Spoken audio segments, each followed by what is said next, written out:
Okay. Record. Hey, good job. So our founders believed that an educated citizenry was very, very important. So the father of our country, George Washington, said a primary object should be the education of our youth in the science of government.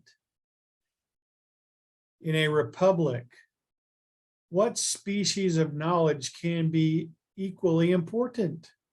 And what duty more pressing than communicating it to those who are to be the future guardians, not of the galaxy, but guardians of the liberties of the country? That's what we're doing here in this class of American federal government. You all are learning political science.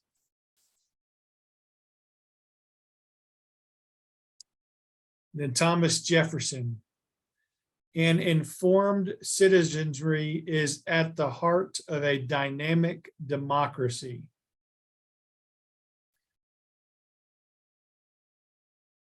Our country will be a thriving, dynamic,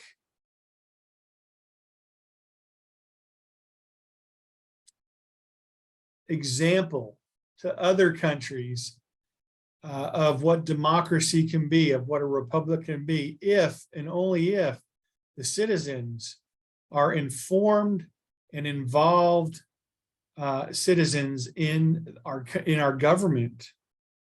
And again, at the lowest level is being polite and courteous to each other, to fellow citizens. Remember the harm principle that John Stuart Mill talked about? Everybody's free to pursue what they want to do as long as they don't harm each other. And but also just a step above that level of being a good, polite, respectful citizen is voting. So you realize that about 50%, and it might have been higher the last couple of elections, talking about national elections, only 50 to 60% of eligible voters voted. So it makes you wonder who would have been president if 80 or 90% of people voted in the last two elections. And it's been that way for a long time. All right. So let's move to chapter 2, smooth as silk.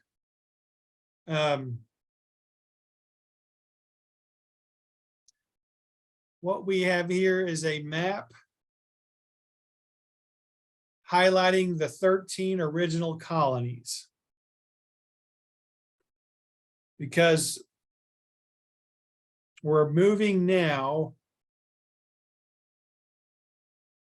recall very quickly the great chain of being, or the great pyramid of being that I showed you. The type of structure that society was at the time, including the founding and for the first 150 years, 160 years of these colonies operated when it concerns society according to that great chain of being. Recall at the beginning of chapter 2 that there were 5 key groups of people in the 13 colonies. You had the New England merchants, the Southern plantation owners, Farmers. smaller farmers, right? the royalists, those that were still basically those who were subjects to England and who owned a lot of property, royal holdings, offices. They had patents, and they represented England and had a lot of influence. And then the middling group, the middle strata,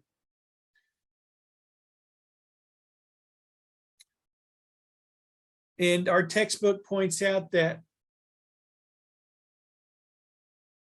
there were two factors. Are you with me? Two factors. Are you feeling what I'm saying here? Two factors that were, well, let's say two streams that were pouring in to this time period, and we're talking about the 1760s through the revolution period of the 1770s. Two streams that were pouring in together that came to a head and were a part of the revolution: economic and political. Right? All of the people that had come to America had economic aspirations. Some people wanted to come to the new land and be away from England. And England is a small island, right, compared to the United States. It was crowded, so a lot of people came to America to try to start afresh and make money, gain property, whether it was farming, whether it was some kind of a merchant, a plantation owner. People came to improve their economic lot in life. And so those five groups struggled, right? There was a struggle, there was a tension. Politically, the colonists were, remember we talked about the New England or the 13 colonies pyramid, that you had the king and parliament way over in England. This map shows you the 3,000-mile separation.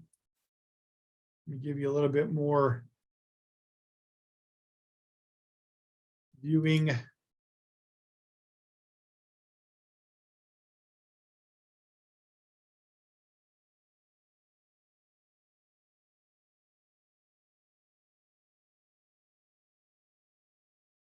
So England is right here. This is Ireland for ye Irish folk. The United Kingdom is actually Scotland in the north. You guys might learn something here about geography. The United Kingdom is one big island, but made up of three countries: Scotland to the north, England to the south, and then right here where my cursor is, this little bitty spot on the western central part is Wales. So there's actually three countries on the island known as the United Kingdom today. So England was just this southern portion. So they're 3,000 miles away, but yet the king and parliament sitting over here are ruling the colonies.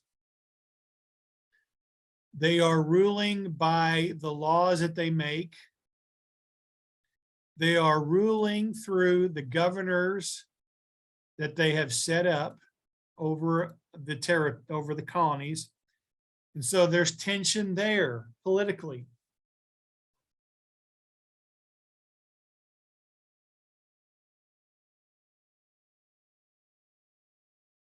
in the 1750s, 1754 through 1763, we were actually, the 13 colonies were actually involved in a war before the Revolutionary War. Someone tell me what that war was. Tell us what that war was, 1754 to 1763. French and Indian War? The French and Indian War, that's right. We were actually fighting with England on our side against who? Anybody?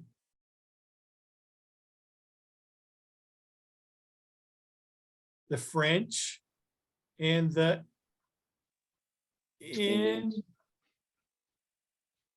Indians. Yeah, thus French and Indian War. So France basically made an alliance with the Native Americans who felt stiffed by the colonists. The French had established relations with the Native Americans, fur trading and things like that. So they said, hey, we'll help you fight against these English brats who have come over and have messed with you.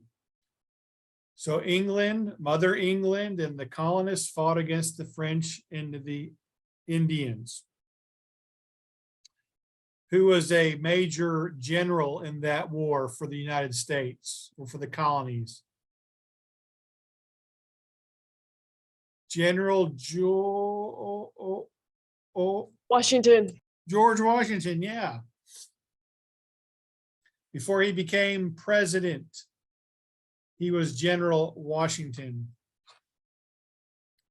But you know what? I'm wrong there. I'm wrong. Give me an X. He was not a general at that time. He was just a soldier. He was a leader, but he was not a general until He wasn't a general until like the 1776. Yeah, until the Revolutionary War, right? Yeah. So that comes to an end in 1763. So we're probably like, England and the colonists, they're high-fiving, they're partying like it's 1799, and they're having a good time. And then King George and Parliament says, okay, you colonists, we've settled things between France or with France. So now we are going to set up this boundary. Find it here.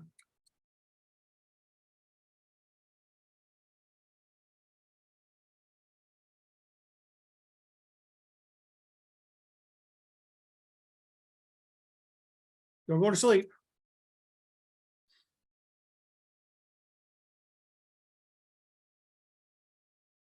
Stay with me. If I can stay with myself. Hold on. All righty. Nope. Yep. Nope.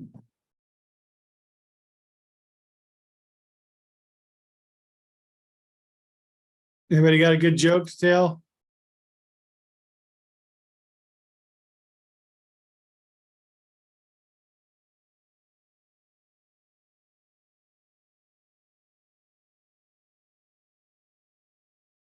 Okay, here we go. So here's French and Indian War, some of the battles. And so, yeah, the British and America, they're celebrating afterwards, or they're having a good time.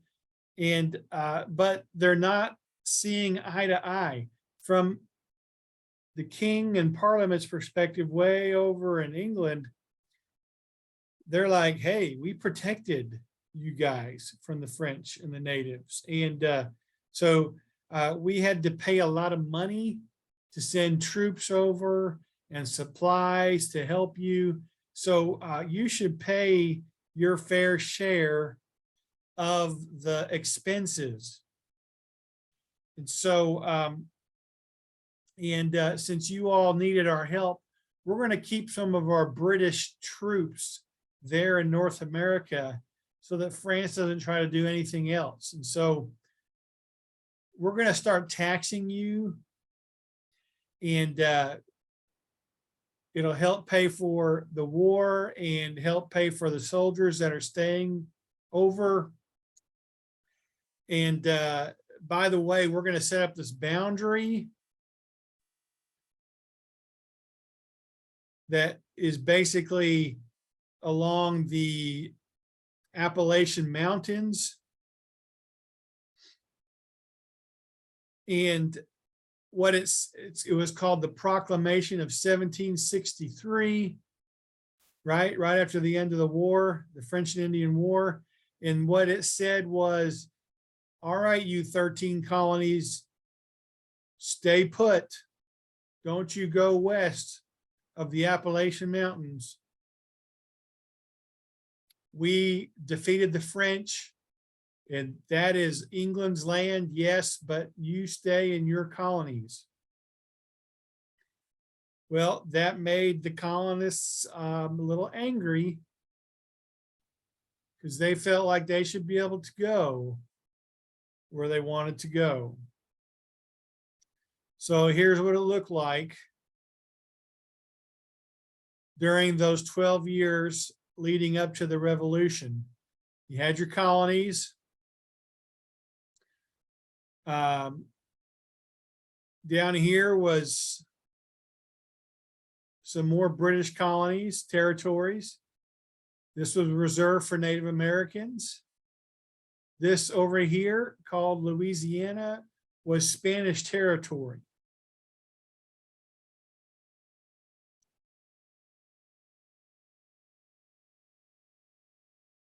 Okay, so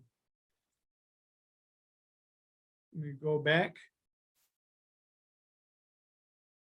We're going to send you back to the future. Okay, no, we're going back to the past. So let's look at this little map that led to the revolution. So you have the colonists and the 5 different groups vying for economic, for dollars, for land. There's a struggle there within the 13 colonies.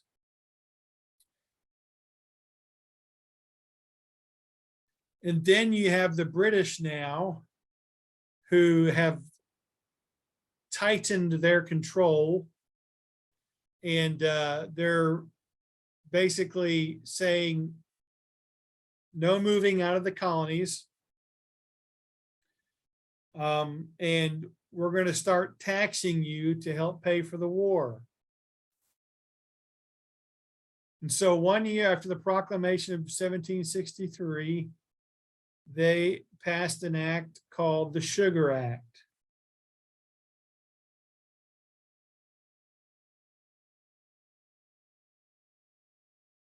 And that affected many of the farmers who grew crops and produced things that required sugar. Then a very big one was in 1765, the Stamp Act. This act basically put a tax on anything that was printed.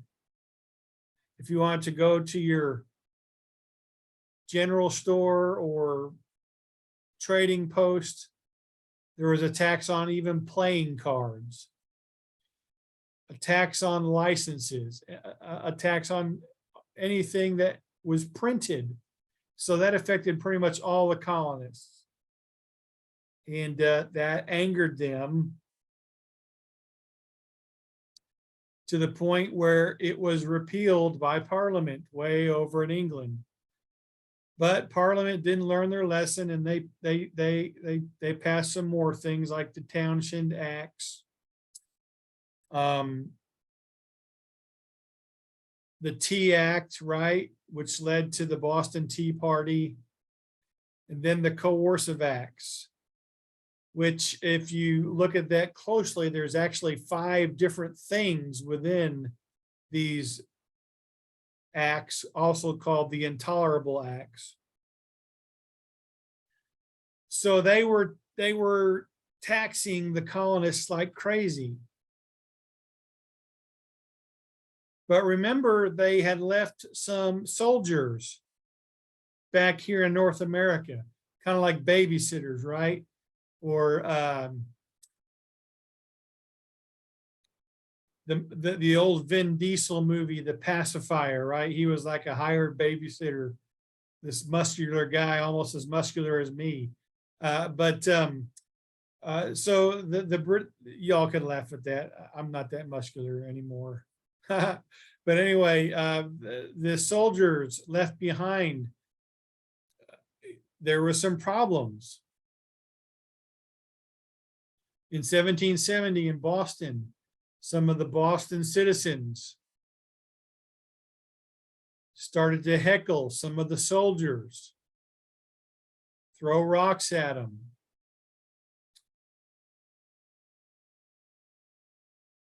One soldier accidentally fired a shot, and it led to gunfire between British soldiers and colonists in Boston, so that 6 people were killed.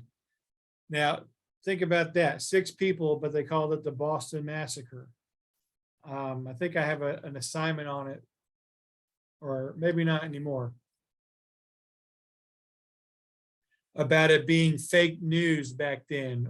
Or was it fake news, or was it just big time exaggeration? But anyway, the Boston Massacre, the colonists burned a ship called the Gaspee. And then in 1772, and then of course in 1773, they several colonists dressed up like Native Americans went aboard the ships in the Boston Harbor that had thousands of pounds of tea, and they dumped thousands of pounds of tea into the Boston Harbor. The British did not like it.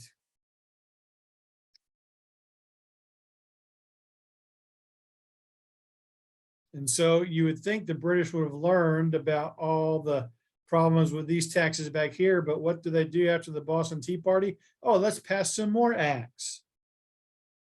And that led to the First Continental Congress. While at the same time that the First Continental Congress was meeting, actual battles between the British and the colonists began April 19th, 1775, the battles of Lexington and Concord. Now, you all, a lot of times history gets a bad rap because, oh, people just think, oh, I got to memorize dates and places and names. Now, in my class, you don't have to memorize a lot of dates. But I do want you to know about some key dates and, of course, some key people and key places. So you're not going to have to know the sites of every Revolutionary War battle or the dates of every activity, but can somebody tell me who's maybe a somewhat armchair historian, why is April 19th significant?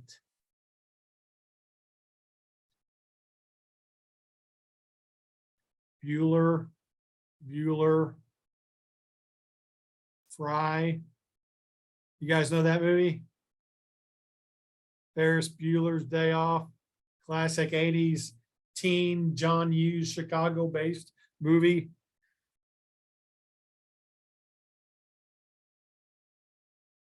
April 19th, 1775 was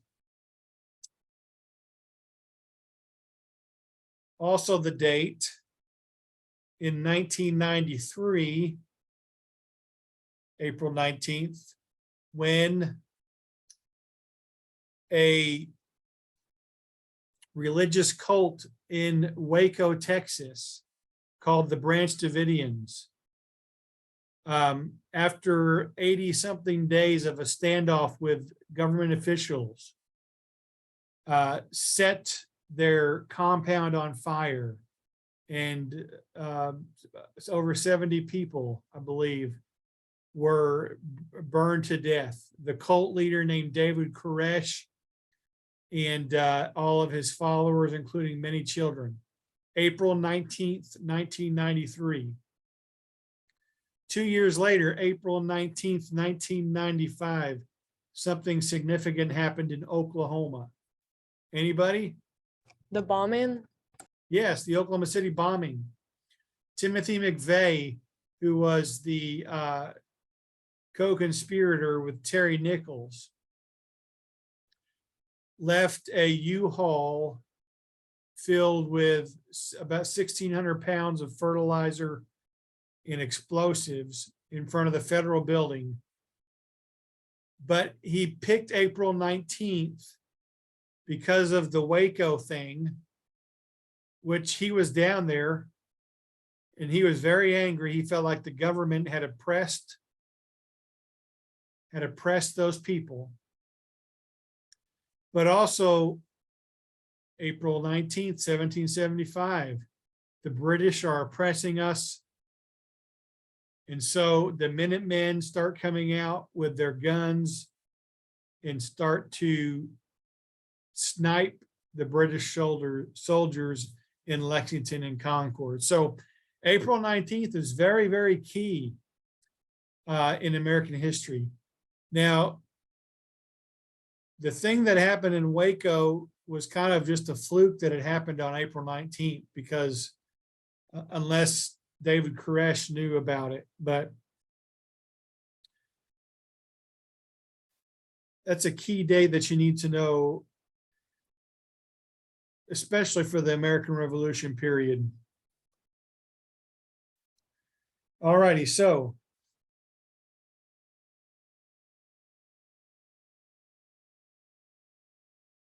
that's 1775. Okay, I told you I was going to skip around here a little bit, but I will get it reordered. So our Continental Congress is meeting, and you'll notice,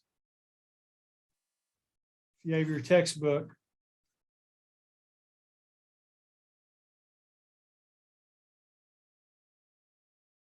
no, excuse me, sorry about that.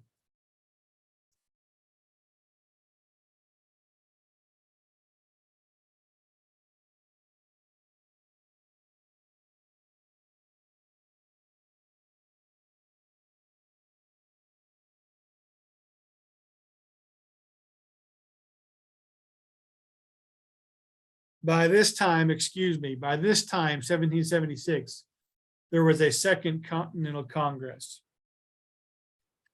And they were comprised of several men, and their task was to come up with a declaration to break away from England, and that's the Declaration of Independence, 1776. You need, I just think every American should know 1776. That is when we declared our independence from England.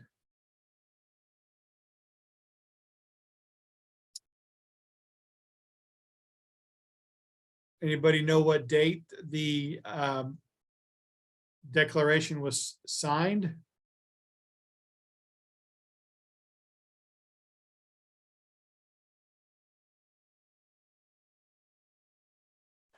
Ooh, I'm thinking. Was it like 1787 or something? No, 1776, but what Okay. month that? and day? So, Just go. I don't know. The 4th Oh, July. July 4th, July. 1776. That's what we celebrate every July 4th. It's not just beer and brats. It's breaking away in declaring our independence from England. We celebrate liberty. We celebrate. Okay, I was overthinking. I Oh, okay. thought July 4th. Well, I wasn't getting on to you. Actually, that's a trick question because it was signed on July 2nd, but it wasn't really presented until July 4th. So July 4th, we said to England, bye-bye, you bad, we don't like you. No longer we're going to listen to you. And King George is a knothead and we don't like him. King George is like, no, you'll be back. Wait and see. You'll learn that you belong to me, right? The song from Hamilton, you'll be back. Now our declaration, 1 minute left. I see it, don't worry. Actually 6 minutes left. Our declaration had these major themes in it.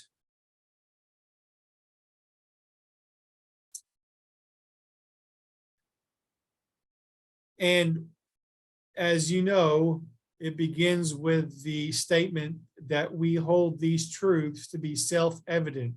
In other words, the themes of the Declaration of Independence are things that are true and they're not hidden. They're very out in the open. They're self-evident. Number one, all men are created equal. Human equality. Now there is debate about, did the founders mean just white men who had property? And my personal opinion is no, they didn't mean just white men with property.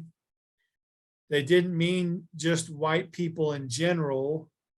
They meant everybody. But remember how we talked about not everybody is equal when it comes to their station in life. That going back to that great chain of being, God ordained that some would be royalty and some would be slaves. Well, our founders were being influenced by, remember this, John Locke, John Stuart Mill. Here's a new one for you, Thomas Hobbes. Hey, Mr. Bings, it's currently 11:46, just letting you know. Thank you very much. Okay. Thomas Hobbes believed that